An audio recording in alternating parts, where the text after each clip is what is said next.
काय मंडळी, सुटलं की नाही तोंडाला पाणी. 2-3 दिवसापूर्वी असंच माझ्याही तोंडाला पाणी सुटलं होतं. शेतामध्ये खुरपणी चालू असताना ना एका आजीने तिथे ही चटणी आणली होती, लाल मिरची आणि मस्त लसणाची चटणी. वा. चटणी तर त्यांनी भरपूर आणली होती, पण वाटेकरी मात्र 4 झाले होते बरं का. त्या 2च घासांनी आपली जीभ मात्र खोवळून उठली होती. त्यामुळे मेंदूला झालेल्या गुदगुला तर विचारूच नका. म्हटलं आता मात्र ती चटणी बनवायची आणि मनसोक्त खायची.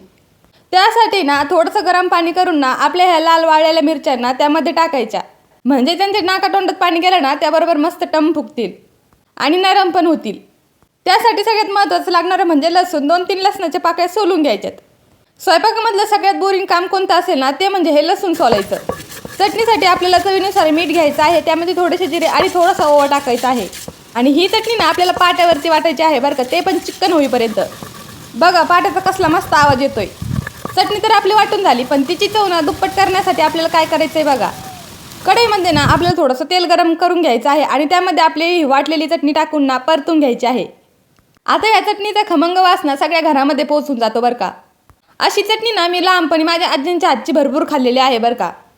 आता ही चटणी कमी तिखट लागावी म्हणून तुम्ही यामध्ये थोडेसे शेंगदाणे पण घालू शकता. आता ही चटणी म्हटल्यावर बाजरीची भाकर तर लागणारच. आता चटणीच खायची म्हटल्यावर बाजरीची भाकर पण करावीच लागली.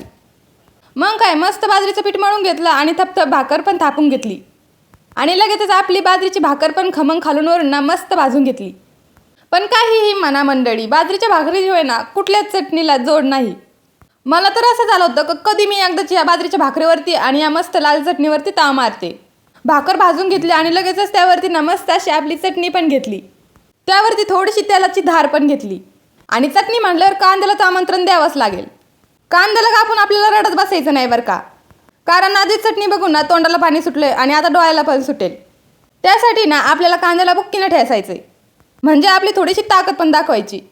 आणि हो, मनसोक्त खायची म्हणजे याबरोबर आपल्याला पोटाची पण काळजी घ्यायची बरं का, नाहीतर आपल्या टॉयलेटचे दरवाजे आपल्यासाठी तर उघडेच आहेत.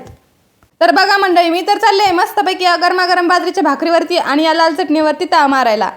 तुमच्या पण तोंडाला पाणी सुटलं असेल तर तुम्ही पण या चटणी बनवायच्या तयारीला लागा. आणि तुमची पण ही चटणी फेवरेट आहे का कमेंटमध्ये नक्की सांगा. आणि व्हिडिओ आवडला असेल तर लाईक, कमेंट आणि सबस्क्राईब करायला अजिबात विसरू नका. पुन्हा भेटूयात पुढच्या व्हिडिओमध्ये.